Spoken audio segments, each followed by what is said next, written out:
by a monolithic and ruthless conspiracy that relies primarily on covert means.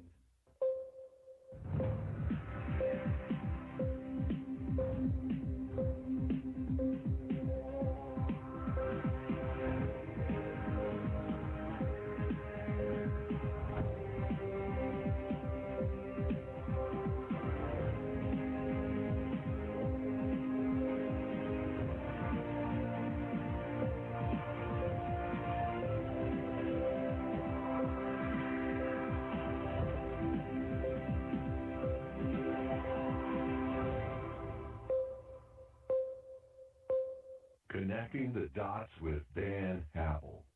Tonight's featured show is Connecting the Dots with Dan Happel. Welcome. Well, thank you, and welcome to Connecting the Dots with Dan Happel on Thursday evening. We are already almost through the month of May, and sadly, we flew through this month so fast, but we are in the process right now of trying to put together a series of programs that are connecting the dots for the American people. And we have a very special guest on our show tonight, and that is Mr. Trevor Loudon.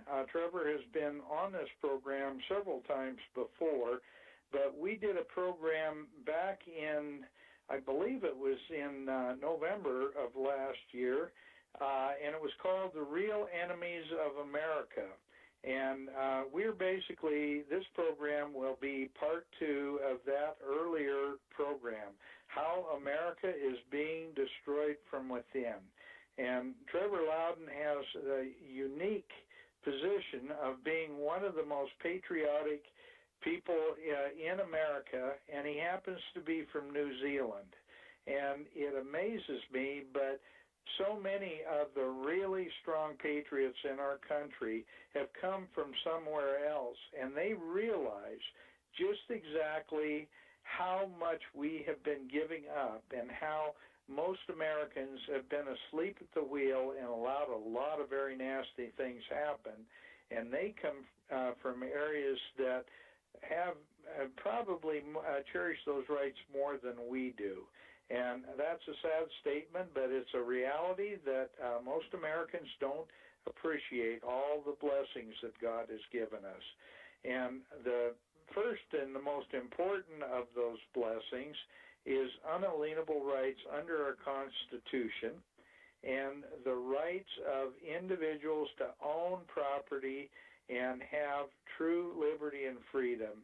And that is slipping away so fast that we're losing our country so quickly. And now we have a president in place that appears to understand just exactly how much trouble we're in and has done an amazing job of turning some of those things around. But we've got a long ways to go, and we need people like Trevor Loudon who are the real patriots that are bringing the message to the American people.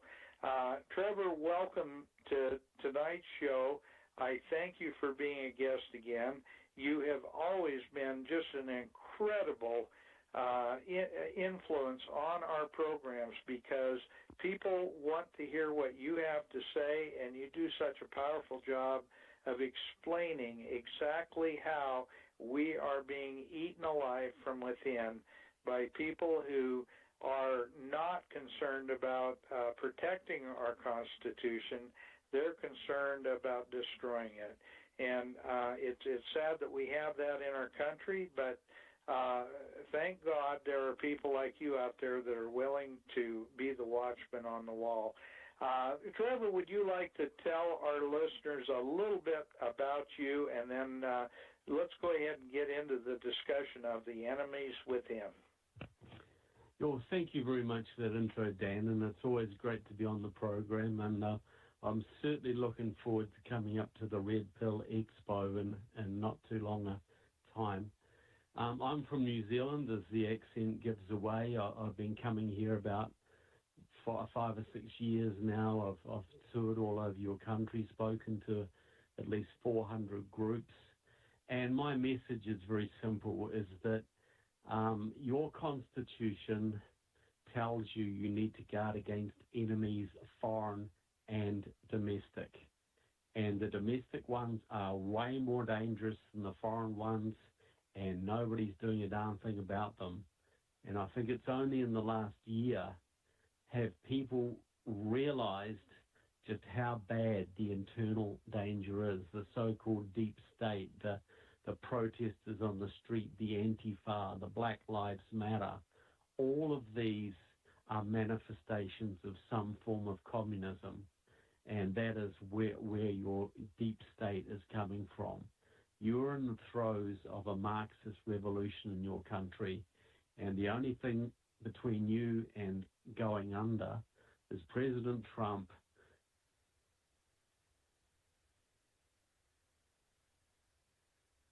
all that is stopping these people taking over right now.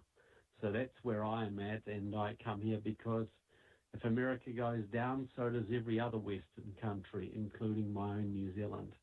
There ain't nowhere to run, folks. No, that's right. There really isn't anywhere to go. And once we lose this, we will see, as President Reagan famously said, 1,000 years of darkness, because what we have, this experiment in liberty, is so unique in the world. Trevor, tell our listeners about the research that you have done in the writing of the Enemies Within, and then the video that came out, and about how many and how deep-seated this Marxist progressive revolution really is in the United States. Yeah, well, people have to understand, and this is not a very pleasant thing to contemplate, that what was going on under Obama and would have been finished off under Hillary Clinton and is still happening to a large degree under President Trump is a full-blown Marxist revolution. This is like Czechoslovakia in 1948, where the communists took over all the organs of power, and then they used them to smash their opposition.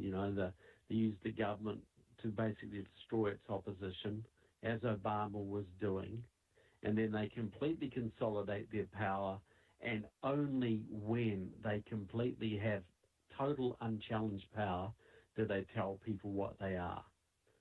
Fidel Castro denied being a communist for years until he had the power completely under his control. So one thing I think a lot of Americans need to understand is that, you get a lot of military people, a lot of government workers who have to undergo some form of security clearance for a job. Well, if you're in Congress or the Senate and you want to serve on the Armed Services Committee or the Homeland Security Committee or even the Intelligence Committee, you need no security clearance whatsoever. Now, your enemies are aware of this, and they have been using your congressmen, they've been infiltrating your Congress and your Senate and getting people in there who are basically working for the other side. We say there's at least 100, and this is the thesis of my movie, Enemies Within. Enemies Within. And we say there's at least 100 members of the House and 20 members of the U.S. Senate, at least, who are so enmeshed in neo-communism or Muslim Brotherhood front groups or both, they couldn't pass a background security check to drive a school bus. Yet they are serving in the highest reaches of the government. They run the Democratic Party. They are on the Armed Services Committee, the Intelligence Committee, the Homeland Security Committee, the Judiciary Committee writing your laws. They're on the Education Department setting education policy, and they are working to destroy your Constitution every day, and nobody's doing a damn thing about them. There are no background checks. The media won't touch them, and nobody else will either. And we're never going to win this unless we call these people out and get them out of Congress and out of the Senate, and hopefully into jail, many of them. Well, Trevor, right now in this country, I mean, people are finally starting to wake up to the concept of the deep state. This is really only a manifestation of exactly what you're talking about in your book and your DVD, Enemies Within. Yeah, well, the deep state is what we've been talking about for some time under another name. It's the Marxist and globalist infiltration of your government. You know, you got Brennan, you know, who voted for the Communist Party, was head of the CIA. The CIA was set up. It was completely infiltrated by communists right from the start in the OSS days. You've got Comey of the FBI, who said he was sort of leftist socialist when he was in college. You know, well, what does that mean? It means these people believe in something different than what most Americans believe in. And their duty, as they see it, is to push people forward who conform with their views and suppress and harass people who don't. That's what Marxists do. Now, have we seen any of that happening in the last year, 2 years at all? Is that familiar to anyone? Oh boy! This is what Marxists do. These are not liberals. These are not progressives. These are full-on Marxists. The same kind of Marxists that took over Cuba or Venezuela or even the Soviet Union. That is their mentality.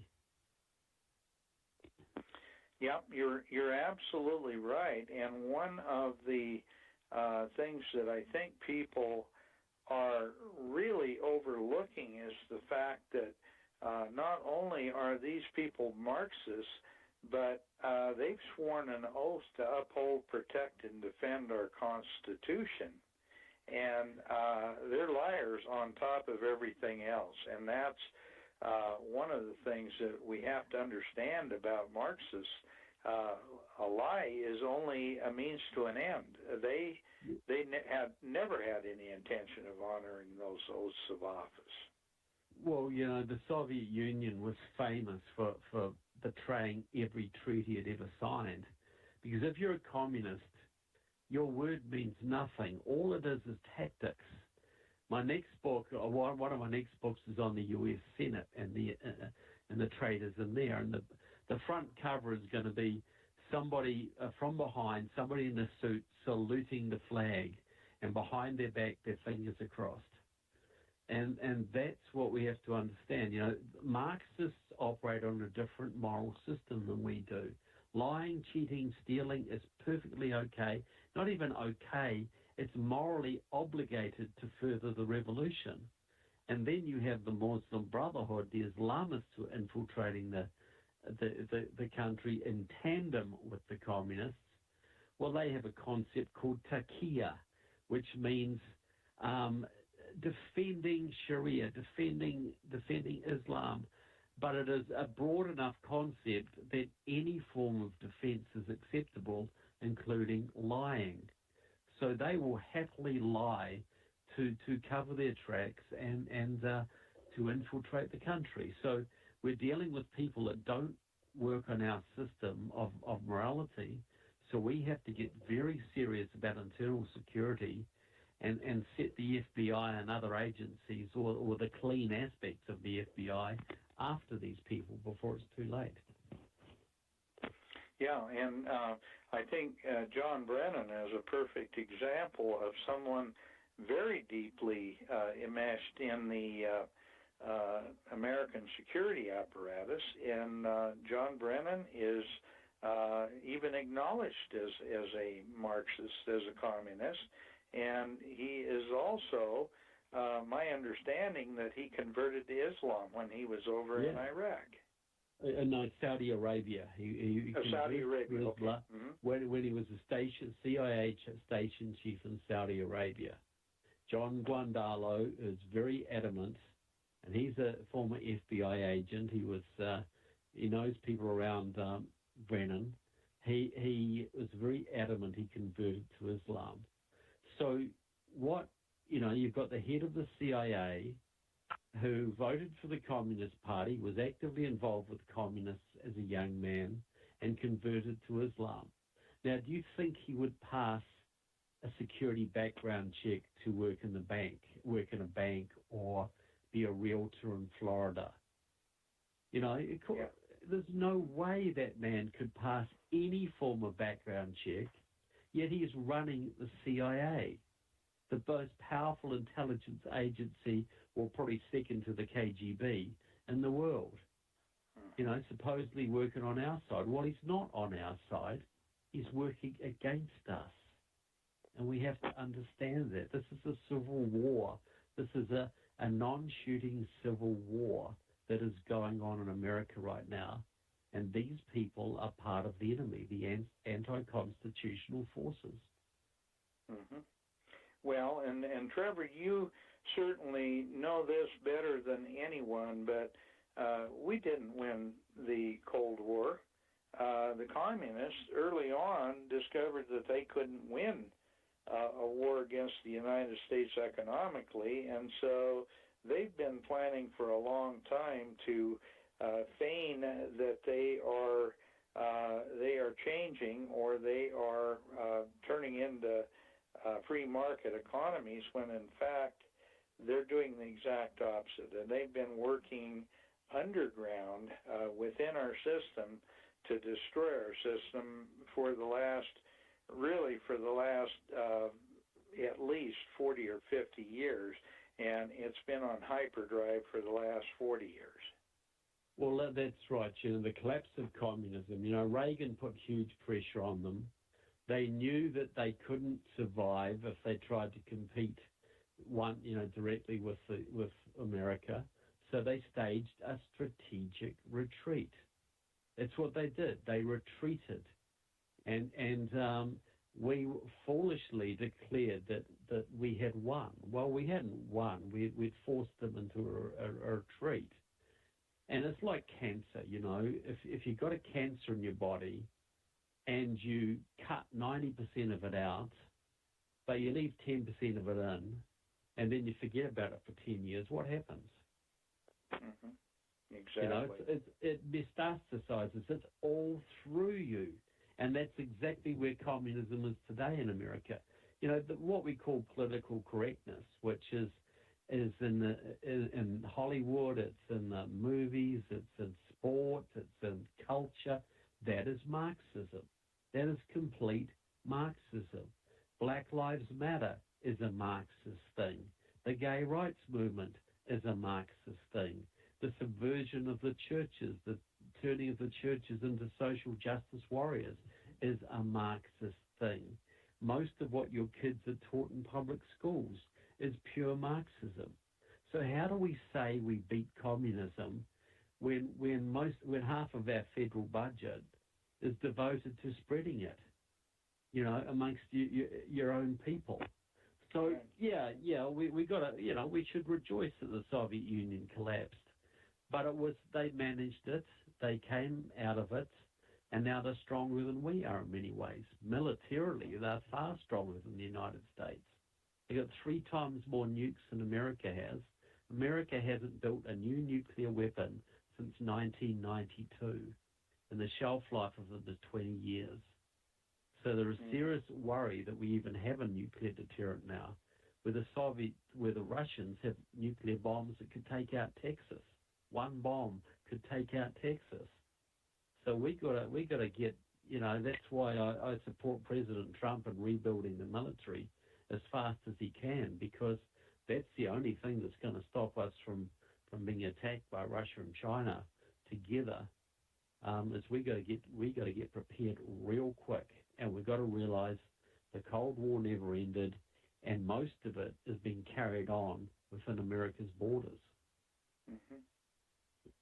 Yeah, Trevor, as a matter of fact, if you look around the world, virtually the whole continent of Africa now is living either under a totalitarian dictator or under outright communism and Marxism. And South America has been following that same path, South and Central America. If you look today at the number of countries that are living under communism or advanced socialism, the number now is probably close to double what it was 40 years ago. Well, that's right, and you've got to include California in that too. Yeah. Yes, but you do. But see, it's not, because we don't see the big May Day parades, through Moscow streets. They don't fly the red flag all the time. People think they're no longer a threat, that they're no longer communist. Vladimir Putin organized the world's largest communist youth festival in October last year with 50,000 young communists from all over the world to celebrate the 100th anniversary of the Bolshevik Revolution. And he gets up and makes a big speech and tells them, you are the future. You are the future. Well, what the heck does he mean by that? As Putin says himself, once a KGB man, always a KGB man. All they ever did in Russia was to drop the word communism, modernize their economy, build up their military, and now they're getting to the point where they can start talking communism again, just as the Chinese are now doing. The leader of China just held a big Communist Party conference, and he said now is the time to recommit to Marxism. Marxism is the soul of the Chinese Communist Party. And then they just organized a big international festival on Marxism, a big conference on Marxism, and they invited people from all over the world, including the United States, to attend it. We are back. We are back in the Cold War big time, and the quicker we realize it, the better. Yeah, no, you're absolutely right. And I know I've got a friend that is a Montana legislator, and I also have another friend who is a big game outfitter in the area that's very well connected with the Montana Shooting Sports Association. And they attended a big conference down in Jackson Hole. I'm going to say it was about 4 or 5 years ago. And one of the main speakers of that event was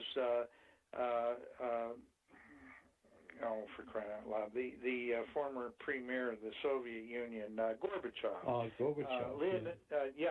Gorbachev was the main speaker for this event, and at the event, he actually talked about how communism and Marxism is the future of the world, and how important that Marxism is for the protection of the environment and natural species, and that after he gave this speech, according to them, the whole crowd stood up and cheered.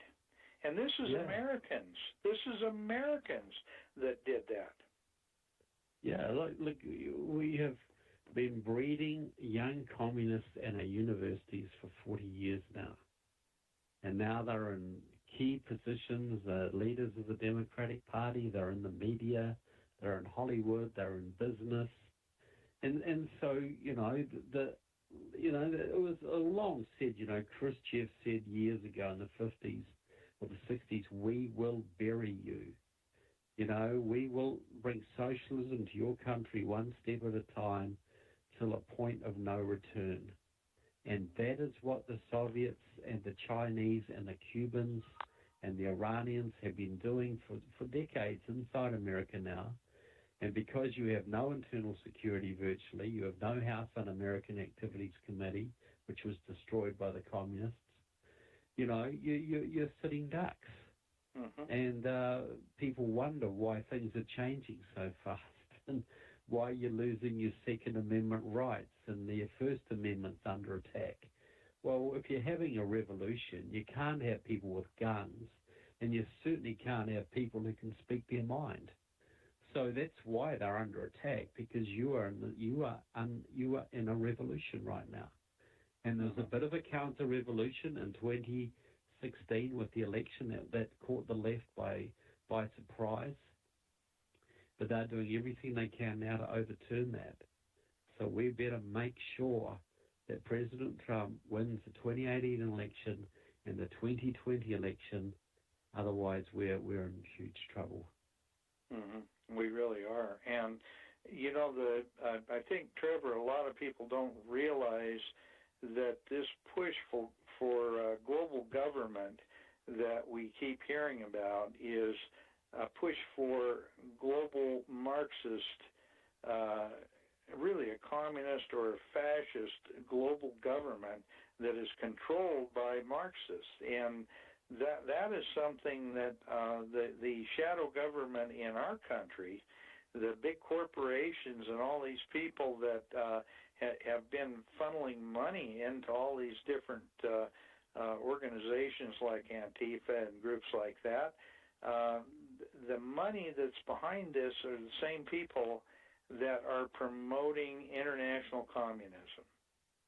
Yeah, you know, so a lot of them are just stupid. They're funding their own destruction, and a lot of them think that they're going to control this.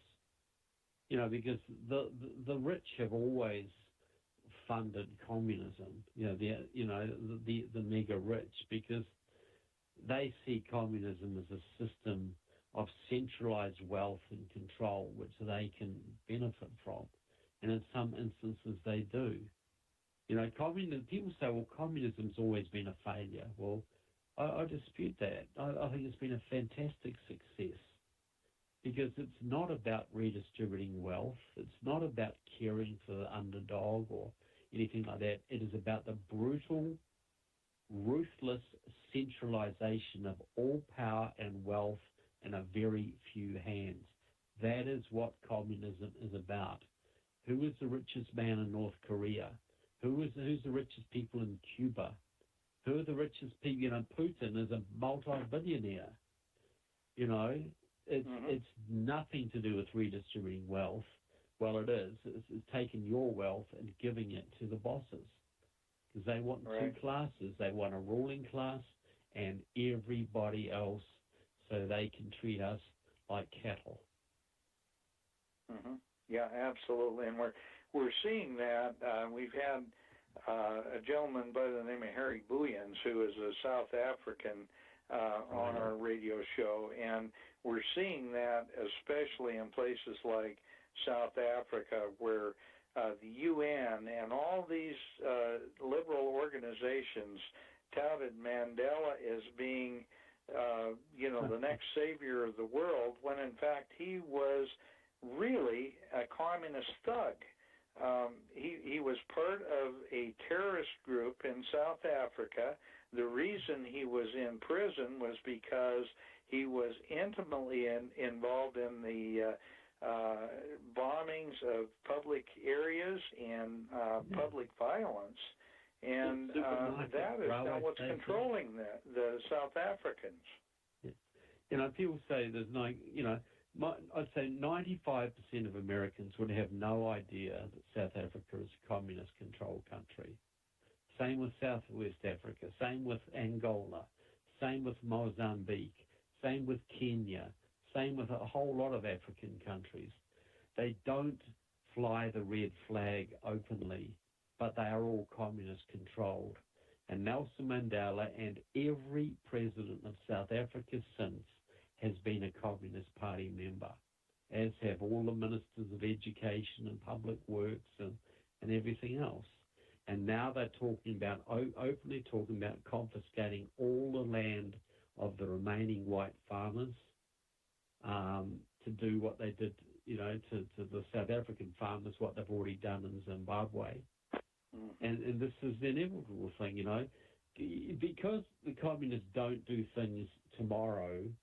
Sometimes people think, well, maybe they've softened up. But look, it takes years to consolidate power to the point where you can throw your weight around. They famously asked, I think, Mao Zedong, they said, what's your opinion of the French Revolution? And he said, well, it's too early to tell. It's only been 200 years.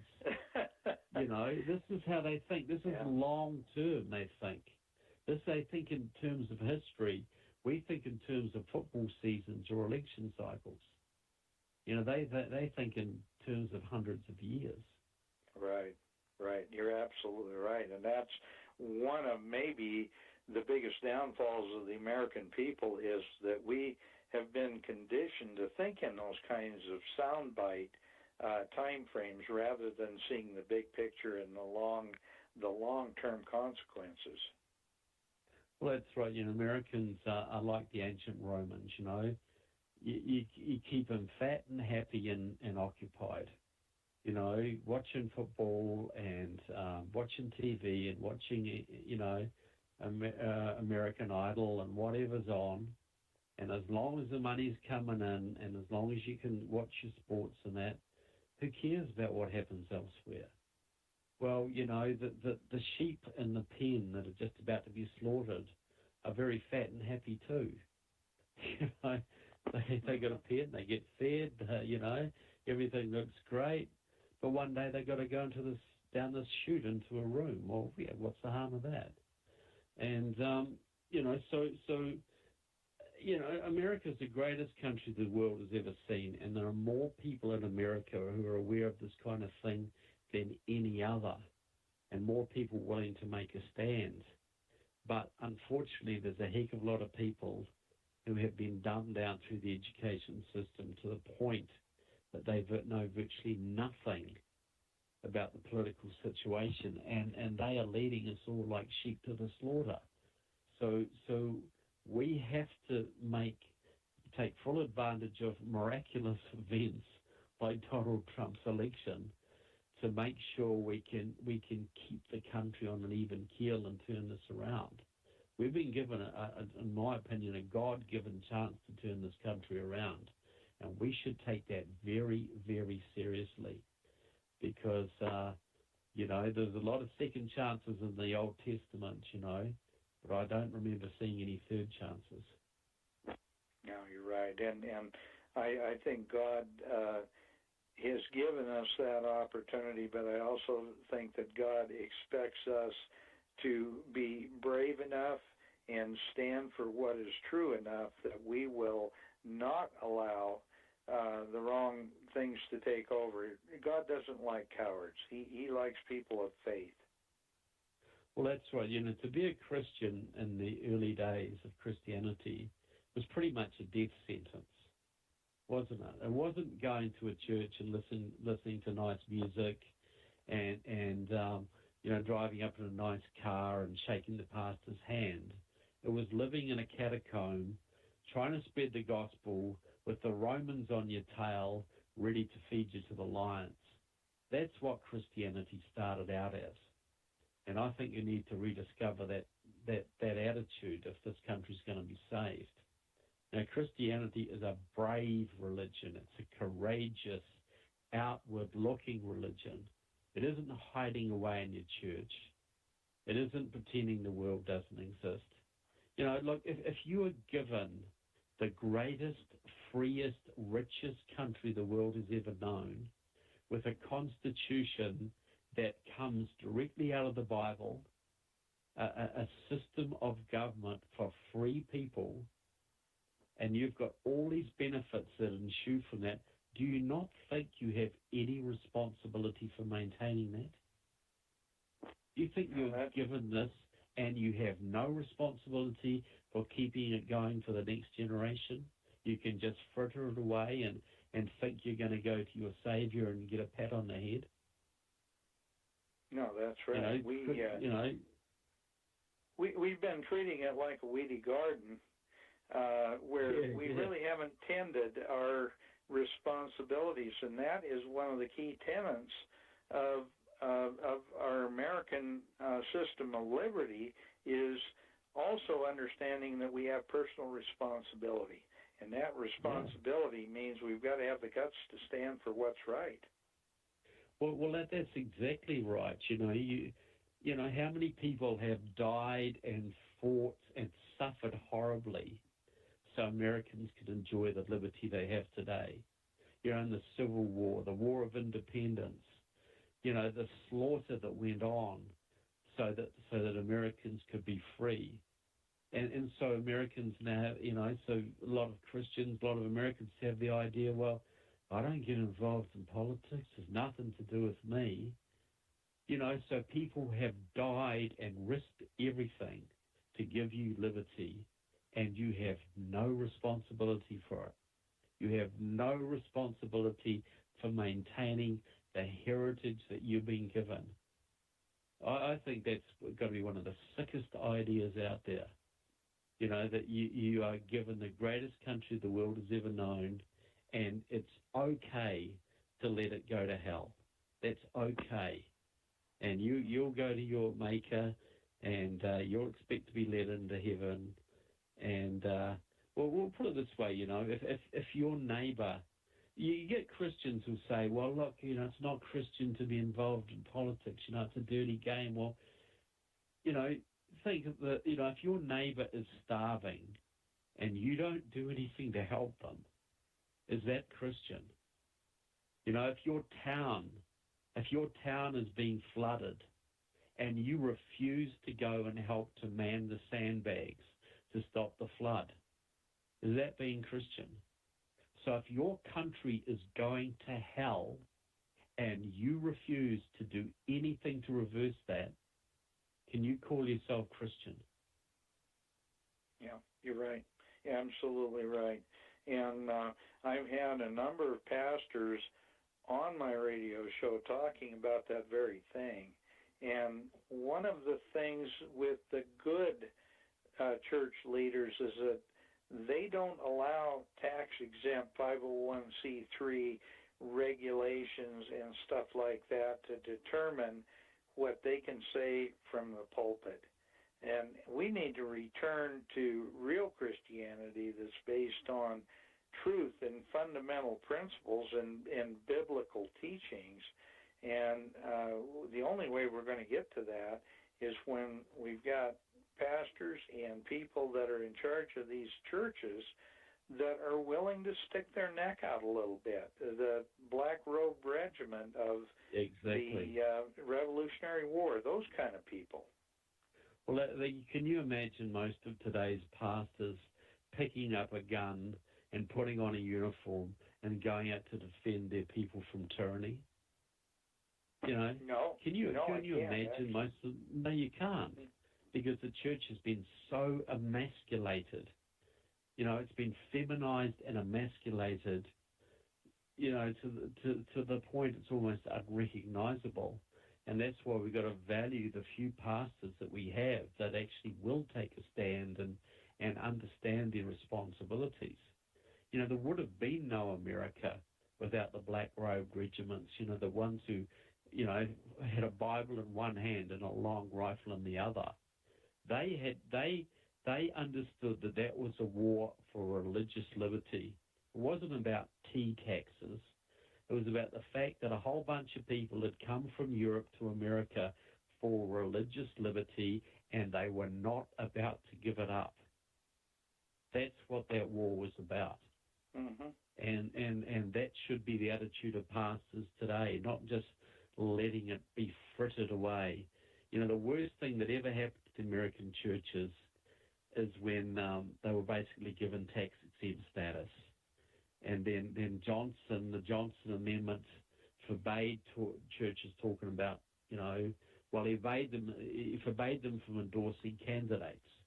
But now churches won't talk about politics or any social issues, because they hide behind this excuse, which is completely bogus, that they'll lose their tax-exempt status. Well, what is more valuable to you, preaching what you know is truth and standing up for what is right, or saving 20% on your taxes? What's more valuable? Right.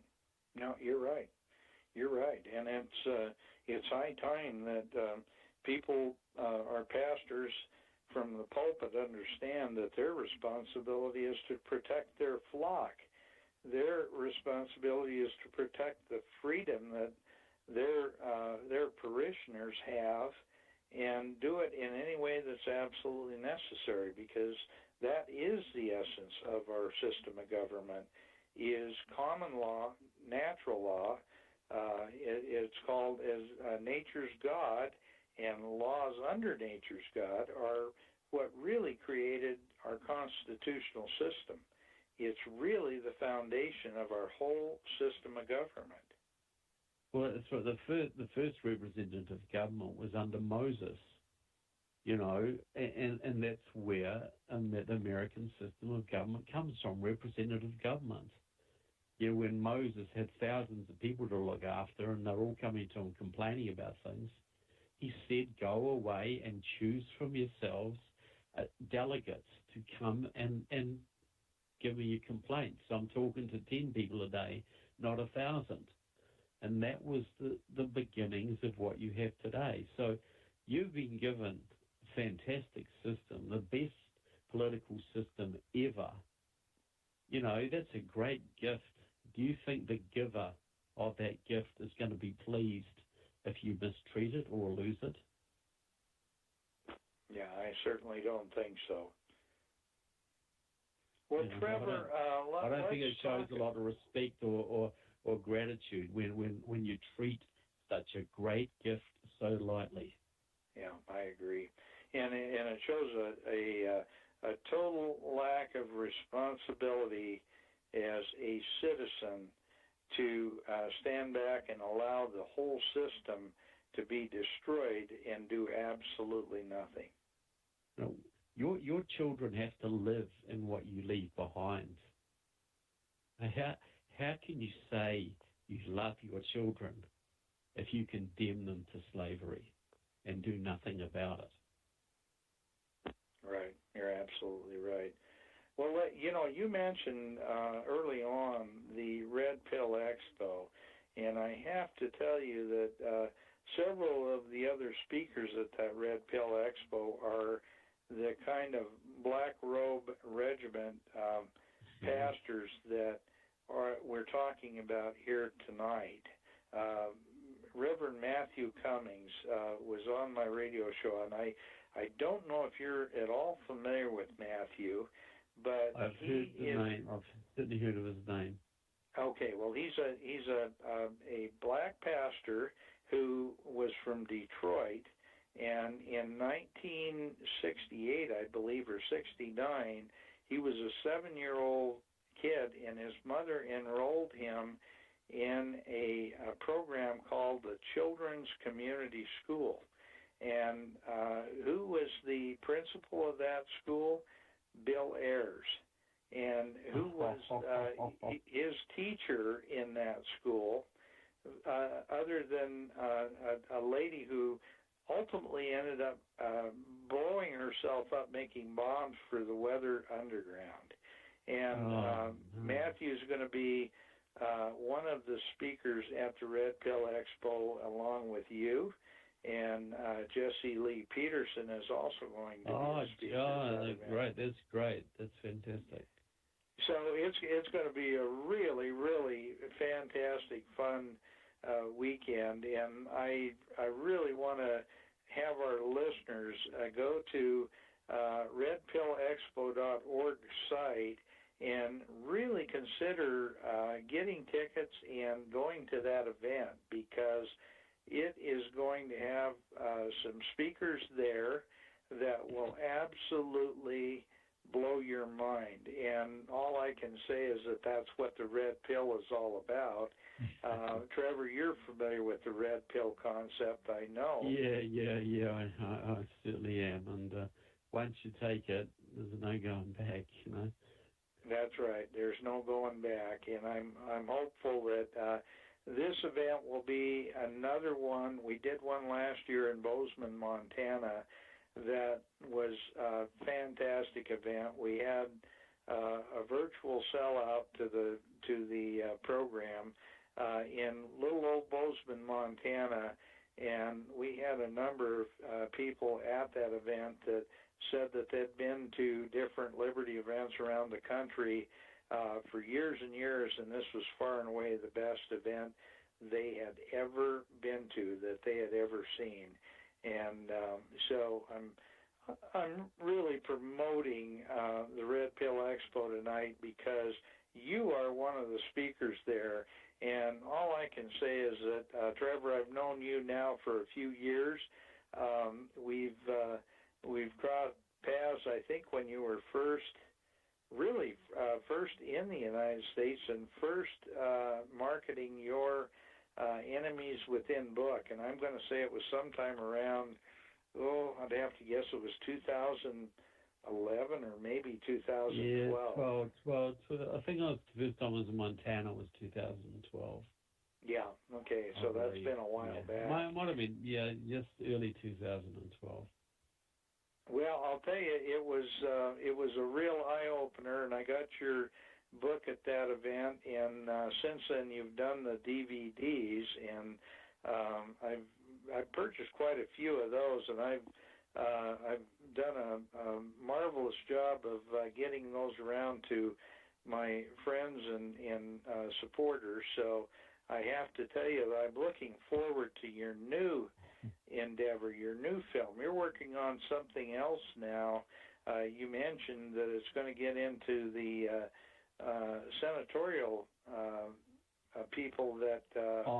no, that's my next book. I've got 2 books on the go, but the next movie is going to be about the infiltration of American churches. Well, not just American churches, but everything from the Pope to the mainstream Christian churches in America to the now the infiltration of the evangelical churches, which were relatively pure up till recently, are now being completely infiltrated by the left. Organizations like the Gospel Coalition, which is a Marxist group, are turning thousands of young evangelicals into Israel-hating Bernie supporters. And that's the future leadership of the churches right there. Well, as a matter of fact, you're saying that next week I've got a lady on who is very expert, has been deeply involved in the expose of Pope Francis, and her name is Elizabeth Yore, and I don't know if you're familiar with her, but she has done a tremendous amount of research, and we have our first Marxist Pope, and we do. What a change! I'm rereading, and I know you've read this book. We've even talked about it on air. I hadn't read it for a number of years. I'm rereading Pacepa's book on disinformation, and what a marvelous man Pope Pius XII was, and how he stood in every way to try to protect the Jews from the extermination camps of the Nazis, and how he was such a rabid anti-communist after the war, and stood the ground, and all the different cardinals that stood with him, and the kind of disinformation campaigns that the communists used against them. Now, all of a sudden, we've got a Jesuit, the first Jesuit, who is now a pope, and that's pretty astounding in itself. Well, it is, and I've got a lot of Catholic friends, and they will. A lot of them will understand that you have Marxist bishops, you have even Marxist cardinals, but they hate the idea there could be a Marxist pope.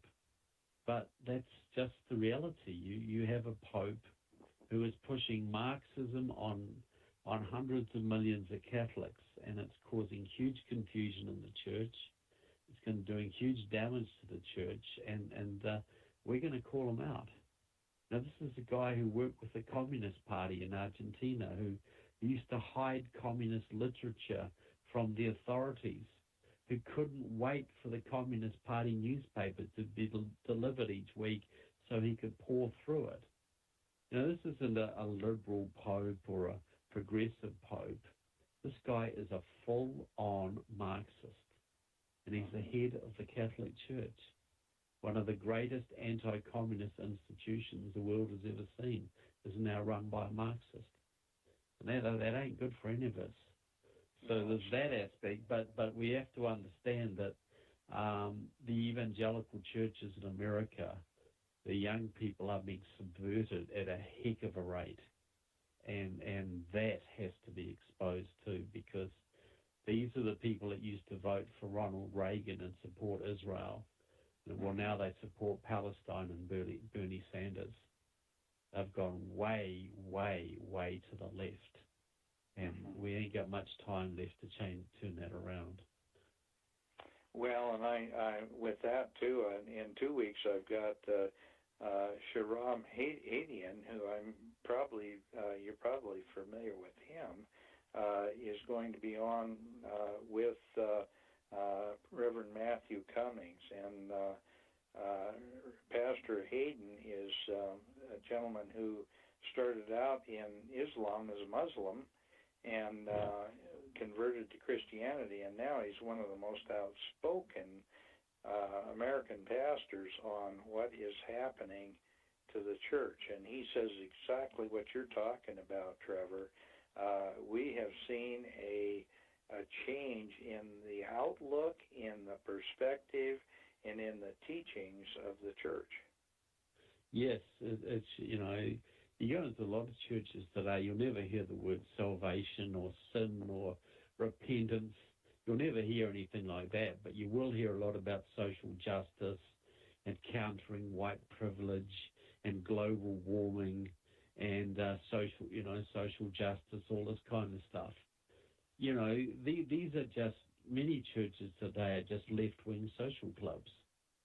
They're nothing to do with Christianity, other than they might have a cross on the door if they're not too embarrassed to show it.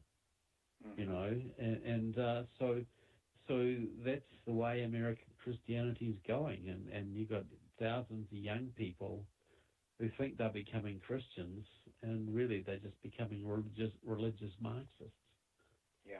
Yeah, you're right. And we've got the new worship of Gaia, which is replacing the really understanding of Christ the Savior, and this is happening right before our eyes in some of the biggest churches in the country. Yeah, it's this worship of nature, Gaia worship, and the sort of inter-church movement, the interfaith movements. Let's all be friendly with Islam. Let's adopt Chrislam. We're all worship the same God, right? Yeah. Well, no, it's not quite the truth. Yeah, but Christianity is the bulwark against communism, and communism is ultimately satanic. And so Christianity, the devil is the father of lies. So everything that is good must be twisted. Good people must be made to do evil through deception. And that is what is happening now. There's a great quote in the Bible. It says, "You are sent as sheep among wolves. Be as gentle as doves, but as discerning as serpents." You are sent into a world full of threats. Be gentle, be kind, but also be wise. Do not be fooled. Do not be led astray. You're warned. You've been given fair warning that people will try and lead you astray, and a lot of them will be in the church. So just because you go into a church with a cross on the door doesn't mean it's Christian. Doesn't mean anything close to being Christian in some cases. No, that's right. That's right, Trevor. Well, let's talk very briefly about your expose of congressional members. How many? You talked about 100 in the House and 20 in the Senate. I know that you've identified Montana's Senator Tester as being one of that group. Would you maybe highlight some of the names of some of the people who are have been very intimately involved in communist or Marxist organizations who are now members of Congress? Well, Tester is actively involved with some Latin American type communist groups. He's also been supported by the Council for a Livable World, which was set up by a Soviet spy to finance senators who would gut the military. But yeah, say look at Tammy Baldwin, who's a senator from Wisconsin. She's a long-time supporter of the Colombian Support Network, which is a group which supports the Colombian communist terrorists in Colombia. And they are the people who make their money by selling cocaine and heroin by the ton into America. Yet she has used her position in your Congress to get U.S. military aid cut off to the Colombian government so the communists can come to power. Rosa DeLauro from Connecticut, one of the very top Democrats in the House, actively works with the Connecticut Communist Party, goes to meetings in their headquarters, regularly attends, works very, very closely with them. You've got members of Democratic Socialists of America, a Marxist group serving in your Congress, like Jan Schakowsky of Chicago, Danny Davis of Chicago, and Jerry Nadler of New York, who's now the ranking Democrat on the Judiciary Committee, by the way, that oversees the FBI. You've got Andre Carson, who serves the Muslim rep from Indiana, who serves on the Intelligence Committee, overseeing all 16 of your intelligence agencies. We've got him on tape. He's very actively involved with Muslim Brotherhood fronts. These are the people that set up Hamas and Al-Qaeda. And we've got him on tape at one of their front meetings in Connecticut. And he says something like this. It's in the movie. He says, "We understand there are people at this meeting who are watching us, spying on us, because you think we are here plotting to overthrow this country. Well, I say to you people, undercover, Allah will not allow you to stop us." You know, and this guy serves on the Intelligence Committee, overseeing the FBI, the CIA, the NEA, the DEA, the whole lot. You know, you've got, Karen Bass from California, who's involved with Line of March, a Maoist organization, has been to Cuba multiple times. You know, Barbara Lee from California was with the Communist Party for a long time, and she's been to Cuba more than 23 times. I could just go on and on. There's Raul Grijalva, who serves on the Education Committee, one of the top Democrats, used to write for the Communist Party newspaper, goes to the Communist Party meetings in Arizona for many years. Yeah, isn't that amazing? I mean, they have literally infiltrated the highest levels of our government, and they are completely immune to any of the normal scrutiny that any one of us would have were we to do something like that. They just, the media, the mainstream media gives them a free pass. All the government agencies give them a free pass, and they are working actively to destroy what their oath of office says they're there to protect, and they get a free pass. It's amazing, Trevor. That's exactly the situation. Not Barack Obama, Joe Biden, Tim Kaine, and Hillary Clinton, not one of them could pass a background security check. Not one of them would have any chance at all. Tim Kaine is involved with the Muslim Brotherhood. So was Obama, plus he's been a communist for years. Joe Biden was involved with the Soviets, and Hillary Clinton was involved with the communists and the Soviets and the Muslim Brotherhood for decades, and the Chinese as well. None of them would be allowed to be a realtor in Florida. Not one of them could drive a school bus. Yet they were all presidential or vice presidential candidates, or actual sitting presidents or vice presidents of the United States. Not one of them would have any chance of passing a background check. Mm-hmm. Well, and to prove your point about the American voter stupidity, the fact that Bernie Sanders, who is a very open socialist,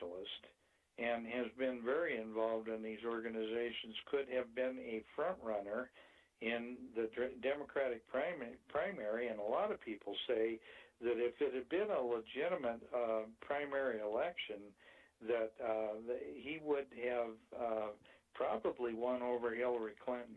That tells you a lot about our system of government and how controlled and contrived it really is. Well, that tells you a lot about the education system and the young millennials. They say that if only 18 to 25-year-olds had voted in the last election, Republicans would have only won 3 states. So that tells you where the young people are at. And just on Bernie Sanders, you know, they say, oh, at least he's honest, at least he's a socialist. He tells you he's a socialist. Look, he tells you he's a pro-Sweden, Norway type of socialist. He is a pro-Cuban Marxist. The only difference between Bernie Sanders' democratic socialism and full-on Cuban communism is about 5 to 10 years. The guy has worked with communists his entire career. He's as much of a BS artist as any of them. Right, you're right. Well, I hate to say this, Trevor, but we've run out of time, and I want to thank you for being on the program tonight. I think this was a terrific program. I look forward to seeing you in about 3 weeks at the Red Pill Expo in Spokane, Washington. Yeah, and, I'm really looking forward to it, Dan. We will have a lot of fun there. I think you'll really enjoy that program. And I ask our listeners, go to redpillexpo.org and get your tickets, because we have an event planned that will absolutely blow your mind. So with that, I turn the program back over to you, Kelby, and thank our listeners for tuning in, and we will see you again next week to connect the dots.